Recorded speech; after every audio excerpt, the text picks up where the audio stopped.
Bulls Nation, 2 days ago, I talked about the defensive display of the Chicago Bulls and how that can be improved over time. And ladies and gentlemen, it is time to take a little bit of an opposite approach and talk about the offense of the Chicago Bulls. In the end, the offense of a team is just as important for many people as the defensive side of the game. And although we had the talent, the Chicago Bulls can still work on a lot of things to improve that offensive game from last year to the upcoming season. So without further ado, let's talk about the offensive style of the game in this video.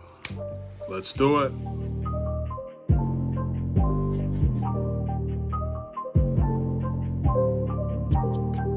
What's going on, everybody? It's the Aidan Sports Show, and welcome back to another video. Today, we've got a Chicago Bulls related video referring to the offensive side of the game for the Chicago Bulls. In the end, we did talk about the defense not too long ago. We talked about some aspects of the offensive side of the game. However, today we're going to be looking a little bit more in depth about the offense and what the Chicago Bulls can do to improve their offense over time in this upcoming season. But before we get started, please like and subscribe to the Aidan Sports Show YouTube channel, turn notifications on, and let me know in the comments below your thoughts about the Chicago Bulls and their offense. Now, I said from a while back that the Chicago Bulls had one of the better offenses in the league, and to be honest, it's not necessarily because of the statistics. I don't know too much about the statistics offensively, but it's because of the talent that we had. Even before the trade, we had Larry Markkinen that started off the season very well for the Chicago Bulls. Kobe White and Zach LaVine were doing their thing. Wendell Carter was good for 10 points per game. Thaddeus Young had a strong partnership with Satoransky on the offensive side of the ball. Daniel Gafford was able to do some things off of the bench. The reality is, even Otto Porter at a time, the offense of this team was pretty strong for the Chicago Bulls. It was well-rounded and it was fairly good. But of course, there is many things that could have made it easier, better, and there's definitely work that needs to be done for upcoming seasons for the Chicago Bulls. And this is what I want to refer to in this video. So, there are two things that come to mind instantly when I talk about the offensive game that needs dramatic improvement, and things that I think the Chicago Bulls have done to try and improve these things is with the new additions. So, first things first, playmaking. Playmaking has been something the Chicago Bulls have been lacking, and the reality is Kobe White did average close to 6 assists at the end of the season, and I think his total was around 5 assists per game, 4.8 I think. So the reality is he was dishing the ball, so was Zach LaVine, but we ended up getting a lot more playmakers into this team to help this team in the way that it should. So the offensive side of the game should be very ball movement oriented now. We've got Lonzo Ball, someone that can move the ball better than anybody on this team at the moment. He is our playmaker. DeMar DeRozan can play a little bit of point forward and dish the ball in that area. He averaged 7 assists per game. I believe Lonzo averaged 5 assists per game as well. Zach LaVine had his best career averages for his playmaking and his assists.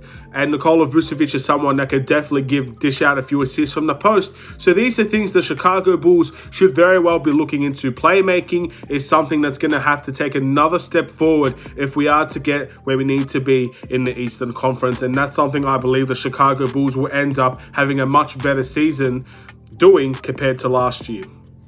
And in that same vein, I already talked about turnovers before. Turnovers was a big issue with the Chicago Bulls. No one can deny it. No one can say it's not true. I did talk about it in the last video, and I'm going to just give a basics thing of what I said last video in this video. Turnovers was one of the worst things the Chicago Bulls faced all year.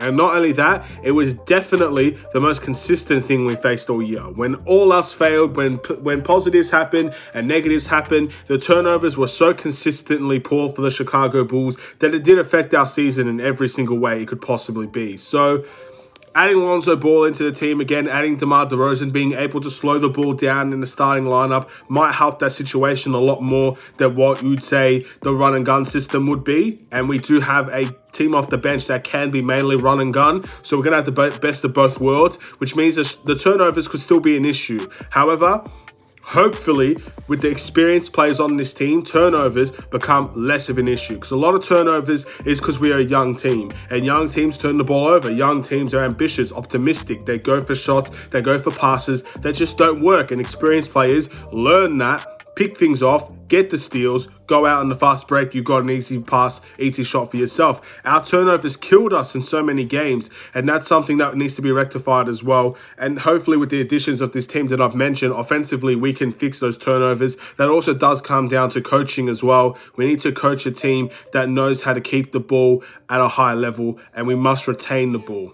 That's something the Chicago Bulls should always be looking at.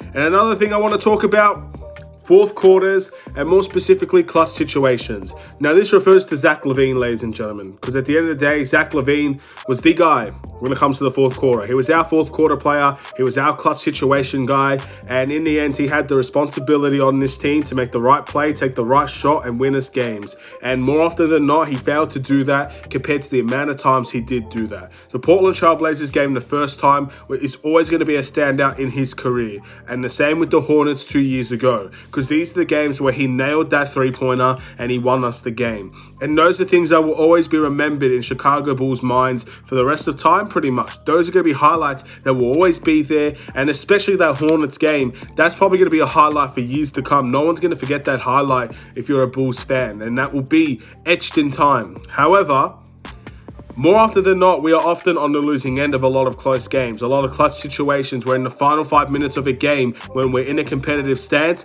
we fall short compared to teams that we should be beating. Again, I've already talked about the Oklahoma City Thunder. I already talked about the San Antonio Spurs and the Phoenix Suns, the Clippers, the Lakers, the Kings, the game against Portland where we lost by buzzer beater, the Warriors where we lost by a buzzer beater.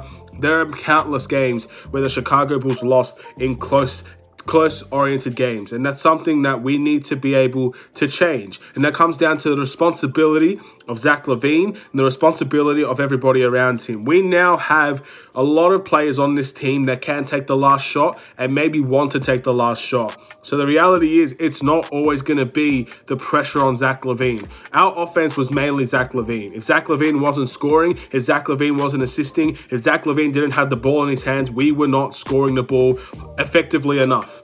And Zach LaVine is the reason why we had one of the better offenses in the league, in my opinion. It was Zach LaVine. However, this upcoming team with DeMar DeRozan, Nikola Vucevic, Lonzo Ball, Zach LaVine, Kobe White off of the bench, Alex Caruso even, who is a very good three-point shooter, Patrick Williams. The reality is teams and players are going to step up in these situations, and the pressure is not always going to be on Zach LaVine. We have other threats on the team that can nail a shot when it needs to be nailed down. And that's something Zach LaVine should be very, very, very, very thankful for. Because now he should be able to trust his teammates. If you can't trust DeRozan in a clutch situation, you can't trust anybody. It's like giving the ball. I wouldn't say, obviously DeRozan and KD are not on the same level, but if you're Zach LaVine and you have Kevin Durant on the team, you have to trust Kevin Durant.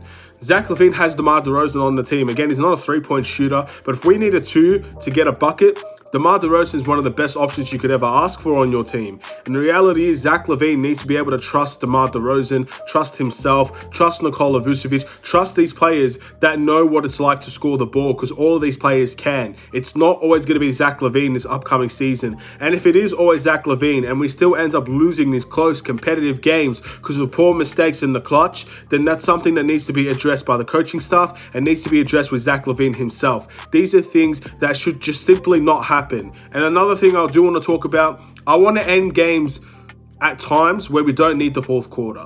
You see a lot of good teams like the Warriors, the Lakers, teams like the Clippers, Nets, they end the game in the third quarter, so they don't need to worry about clutch situations in the fourth quarter where you have to nail a shot or you go home as a loser. You don't need all of those games to be those games. We had so many of those situations where we lost tough, nail-biting games. Not every game needs to be that. I'd much rather the Chicago Bulls dominate a team than go in the clutch and potentially lose, because winning is all that matters right now. And of course, everybody loves a buzzer beater, and not every game will be let's destroy the other opposition, because we're just not going to be that. 80% of the games are close in this league, no matter who you're versing. We will be in fourth quarter situations where we will struggle and we'll be close to the other team, and we have to make those shots. But the reality is, too many of them for the Chicago Chicago Bulls were really close games. And that's something that we need to change as well. The mindset should be we need to beat teams as good as we can beat them. We should not be leaving it to the last 5 minutes of a game,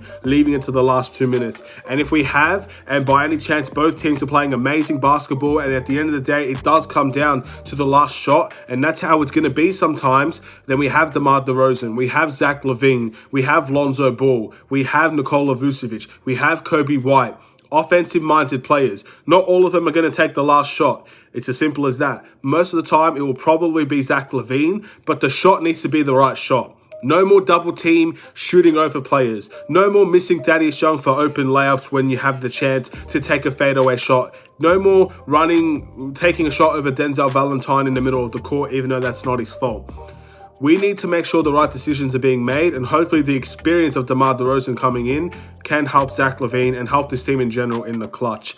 And these are just some of the offensive things that the Chicago Bulls need to improve. It's not always going to be perfect, as I say every video, and offense can mean a lot of things. We talked about turnovers, we talked about playmaking, we talked about responsibility, we talked about the clutch. These are the main things that I saw as big issues going into last season. And it wasn't really rectified throughout the entirety of the season. We still had the same mistakes over and over and over and over again. Today, as of now, and in the upcoming season, those mistakes hopefully should be non-existent anymore. And of course, we will lose close games. It's a guarantee. We're not going to win every single close game there is. But there needs to be situations where we win a lot more of those games than we lose, because we lost too many of them to count, too many of them to remember. And the Chicago Bulls need to make changes in those ways. So with that being said, I'm going to end this video here, ladies and gentlemen. Thank you for watching. Please like and subscribe if you're new. Have a wonderful and safe day, Bulls Nation. Stay safe, stay healthy, and stay tuned for more. Take care and peace.